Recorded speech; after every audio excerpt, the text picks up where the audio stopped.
আসসালামু আলাইকুম বন্ধুরা, আশা করি সবাই সুস্থ আছেন। বন্ধুরা, কূটনীতিক বার্তা আর যুদ্ধক্ষেত্রের বাস্তবতা এই দুইটা কখনোই এক হয় না, তা কিন্তু আবারও প্রমাণিত হয়েছে। গতকালকে যখন পাকিস্তানের বৈঠক ব্যর্থ হওয়ার পর ইরান এবং যুক্তরাষ্ট্র দুই দেশের প্রতিনিধিরাই বক্তব্যে বলেছিলেন আলোচনা খুব ভালো হয়েছে এবং আমরা চূড়ান্ত চুক্তি স্বাক্ষরের কিছুটা দূরে ছিলাম, তখন ডোনাল্ড ট্রাম্পের নীরবতার ইস্যুকে কেন্দ্র করে আমি পরিষ্কার করেই বলেছিলাম যে এই নীরবতা বড় ধরনের ঝড়ের আশঙ্কাকে বাড়িয়ে দিচ্ছে। ডোনাল্ড ট্রাম্পের একটি সিদ্ধান্ত 14 দিনের যুদ্ধবিরতি বানচাল করে দেবে এবং যুদ্ধ পরিস্থিতি আরও খারাপের দিকে নিয়ে যাবে, সেই আশঙ্কাই কিন্তু সত্যি হয়েছে। স্ক্রিনে নিশ্চয়ই আপনারা দেখতে পাচ্ছেন, ডোনাল্ড ট্রাম্প ইরানের যতগুলো বন্দর রয়েছে, পারস্য সাগর থেকে শুরু করে ওমান সাগর, সকল বন্দরের বিরুদ্ধে অবরোধ ঘোষণা করেছে। অত্যন্ত গুরুত্বপূর্ণ এই বিষয়টিকে কেন্দ্র করে যুক্তরাষ্ট্রের যে ইউএস সেন্ট্রাল কমান্ড সেটকম রয়েছে, গতকাল 12 এপ্রিল এই ঘোষণা নিশ্চিত করেছিল একেবারে মধ্যরাতের দিকে। আর আজ সোমবার 13 এপ্রিল সকাল 10টা ইস্টার্ন টাইম, অর্থাৎ বাংলাদেশ সময় 8টা থেকেই এই সিদ্ধান্ত কার্যকর হয়ে গেছে। যুক্তরাষ্ট্রের পক্ষ থেকে দাবি করা হচ্ছে, যুক্তরাষ্ট্রের এই সিদ্ধান্ত হরমুজ প্রণালীকে পুরোপুরিভাবে বন্ধ করা নয়, কারণ সৌদি আরব, ইউএই বা কুয়েত অন্যান্য দেশের জাহাজগুলো নিরাপদেই হরমুজ প্রণালী পাড়ি দিতে পারবে, কোনো সমস্যা নেই। তবে ইরানের বন্দরে যদি প্রবেশ করে বা ইরানের বন্দর থেকে কোনো জাহাজ আসে, তাহলেই কিন্তু সমস্যা।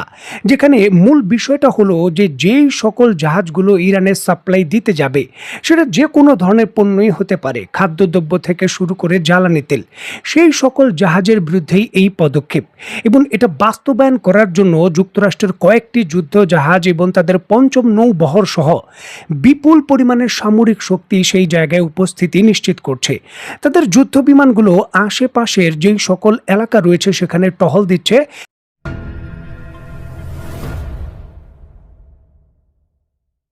দেখুন, যে কোনো ধরনের নৌ অবরোধ ঘোষণা যুদ্ধক্ষেত্রের চূড়ান্ত ধাপ হিসাবে বিবেচিত হয়। দ্বিতীয় বিশ্বযুদ্ধের সময়ও জার্মানিকে চারো দিক থেকে নৌ অবরোধ ঘোষণা করেছিল ইউরোপের দেশগুলো। এরপরে কিন্তু ধারাবাহিকভাবে বড় যুদ্ধ শুরু হয়। আর যুক্তরাষ্ট্রের এই নতুন ঘোষণা মধ্যপ্রাচ্যের এই যুদ্ধ পরিস্থিতিকে আরও নেক্সট লেভেল এবং জটিল পরিস্থিতিতে নিয়ে যাবে। দেখুন, এই নৌ অবরোধ ঘোষণা এর মানে এটা নয় যে শুধুমাত্র ঘোষণাই শেষ, এখানে সামরিক পদক্ষেপের বিবেচ্য বিষয়ও রয়েছে। দেখুন, নৌ অবরোধ ঘোষণার পরপরই যুক্তরাষ্ট্রের যুদ্ধ জাহাজ এবং তাদের যুদ্ধ বিমানগুলো তাদের রাডার সিস্টেম দিয়ে পুরো এলাকাকে ট্র্যাক করবে। যদি কোনো জাহাজ, সেটা যদি চীনের জাহাজও হয় বা রাশিয়ার জাহাজও হয়, সেটা যদি ইরানের বন্দরে প্রবেশ করতে চায়, সাথে সাথে তাকে রেডিও সংকেতের মাধ্যমে সতর্ক করা হবে। সেই সতর্কতা যদি অবলম্বন না করে জোর করেই প্রবেশ করতে চায় জাহাজগুলো, পরবর্তী সময়ে তাকে সতর্কতামূলক যে ফায়ারিং রয়েছে তা করা হবে। সেটাও যদি অমান্য করে জাহাজগুলো প্রবেশ করতে চেষ্টা করে, তাহলে মিসাইল হামলার মাধ্যমে জাহাজটিকে ডুবিয়ে দেওয়া হবে। এটাই হলো নৌ অবরোধের প্রোটোকল।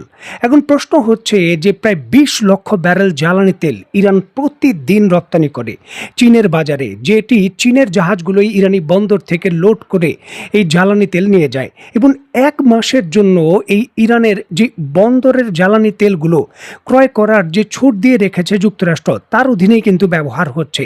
এখন ইরানের সেই চীনের জাহাজগুলো জ্বালানি তেল ভর্তি করে যখন এই বন্দর থেকে, ইরানি বন্দর থেকে বেরোতে চাইবে, তখন এই নৌ অবরোধের অধীনে যুক্তরাষ্ট্রকে সেই চীনের জাহাজেই হামলা করতে হবে, তাকে যে কোনো সামরিক পদক্ষেপের মাধ্যমে তাকে আটকাতে হবে। এটি একটি নতুন ধরনের সবথেকে শক্তিশালী যুদ্ধক্ষেত্র হিসাবে বিবেচিত।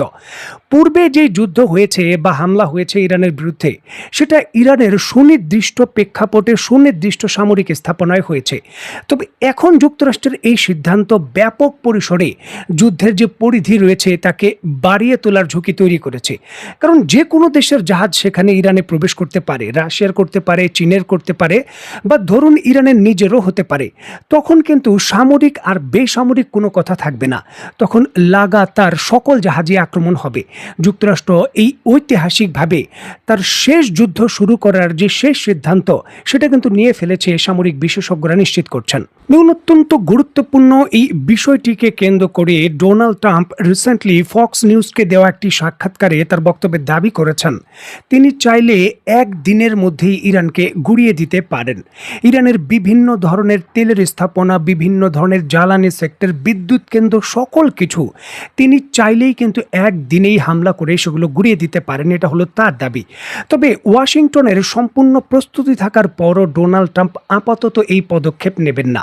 উপযুক্ত সময় শেষ হওয়ার পরে তিনি এটি করবেন। তবে অবরোধের বিষয়ে তিনি নির্দেশ দিয়েছেন কোনো ছাড় না দিতে। সেটা পৃথিবীর যেই দেশের জাহাজ বা যেই দেশের পণ্য বহনকারী কোম্পানি হোক না কেন, সেটা যদি যুক্তরাষ্ট্রেরও হয়, সেই কোম্পানির বিরুদ্ধেও সামরিক পদক্ষেপ নেওয়ার তিনি নির্দেশ দিয়েছেন।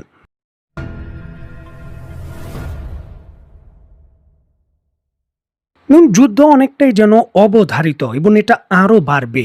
বিভিন্ন ধরনের সামরিক বিশেষজ্ঞরা বলছেন যে যুক্তরাষ্ট্রের এই সিদ্ধান্ত ইরানকে বাধ্য করবে আরও শক্তিশালীভাবে হামলা করতে। দেখুন, ইরান প্রতি বছর শুধুমাত্র জ্বালানি তেল বহির্ভূত যে পণ্য আমদানির পরিমাণ রয়েছে তা মিলিয়ন মিলিয়ন টন। ইরানের প্রায় 9 কোটি বেশির জনসংখ্যার জন্য খাদ্যদ্রব্য থেকে শুরু করে বিভিন্ন ধরনের পণ্য পৃথিবীর বিভিন্ন দেশ থেকে তারা আমদানি করে। দেখুন, প্রায় 25 মিলিয়ন টন অত্যাবশ্যকীয় পণ্য যেমন গম, ভুট্টা, বার্লি, সয়াবিন, চিনি, উদ্ভিজ তেল, সার ইত্যাদি আমদানি করা হয়। এই পুরোটাই কিন্তু আমদানি করা হয় ব্রাজিলের মতো দেশ থেকে। এছাড়াও যন্ত্রপাতি, ইলেকট্রনিক্স, ওষুধ, গাড়ির যন্ত্রাংশ, রাসায়নিক দ্রব্য ইত্যাদি আমদানি করতে হয় তাদের চীন থেকে। পাকিস্তান, ইরাক, তুরস্কের মতো দেশ থেকেও যে আমদানি হয় কাস্পিয়ান সাগর দিয়ে, সেটা খুবই সীমিত। ইরানের মোট 90% আমদানি হয় এই হরমুজ প্রণালী বা এই আরব সাগরের এই প্রান্ত দিয়ে। আর এখানেই তাদের বড় বড় বন্দরগুলো অবস্থিত। এই যুক্তরাষ্ট্রের অবরোধ ইরানকে বাধ্য করবে গভীর সমুদ্রে যুক্তরাষ্ট্রের যুদ্ধ জাহাজে এই বর্তমান যে নিরাপত্তা চুক্তি বা যুদ্ধবিরতির চুক্তি রয়েছে তা ভঙ্গ করে হামলা করতে। কারণ যখনই অবরোধ তৈরি হবে খাদ্য সংকট, পণ্য সংকট। সেখান থেকে বের হওয়ার জন্য ইরানকে হামলা করা ছাড়া আর কোনো উপায় নেই। সুতরাং বলা যেতে পারে, সামরিক বিশেষজ্ঞরা কৌশলে বলছেন যে ইরানকে যুদ্ধবিরতির চুক্তি থেকে বেরিয়ে যুদ্ধে আসার জন্যই কিন্তু পরিষ্কারভাবে সুযোগ বা বাধ্য করছে যুক্তরাষ্ট্র। যুক্তরাষ্ট্রের অত্যন্ত কাছের মিত্র যুক্তরাজ্যের মতো দেশ যুক্তরাষ্ট্রের এই নৌ অবরোধের পরিকল্পনা থেকে দূরে সরে গেছে। তারা পরিষ্কারভাবে ঘোষণা দিয়েছে যুক্তরাষ্ট্রের সামরিক বাহিনীর সঙ্গে ইরানের এই নৌবন্দর অবরোধের কোনো ধরনের পরিকল্পনায় অংশগ্রহণ করবে না তারা। মানে যুক্তরাষ্ট্রের একাই এই পরিকল্পনা বাস্তবায়ন করতে হবে, যেটি একটি নতুন ধরনের চ্যালেঞ্জ।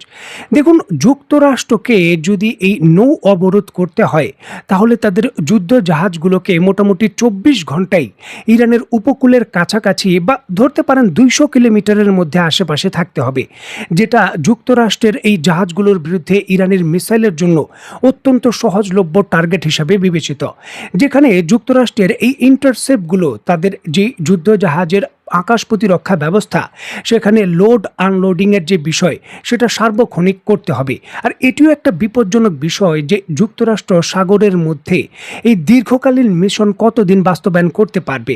দেখুন, যদিও পাকিস্তানের মধ্যস্থতায় ইরান, যুক্তরাষ্ট্র এবং ইসরায়েলের মধ্যে 14 দিনের যুদ্ধবিরতি চলছে, তবে ইরানের এই নৌ বন্দর অবরোধের যুক্তরাষ্ট্রের ঘোষণা এই যুদ্ধবিরতির চুক্তিটিকে বর্তমানে অনেকটাই কিন্তু হালকা করে দিয়েছে এবং বলতে পারেন এটা অনেকটা সময়ের অপেক্ষা যে যুদ্ধবিরতির চুক্তিটি ভাঙতে চলেছে। দেখার বিষয়ে কোন দেশ প্রথমে আক্রমণ করে। তো বন্ধুরা, আজকের মতো বিদায়। নতুন কোনো ভিডিও নিয়ে আবার দেখা হবে। সে পর্যন্ত সবাই ভালো থাকবেন, সুস্থ থাকবেন এবং বাংলাদেশকে ভালোবাসবেন। আল্লাহ হাফেজ।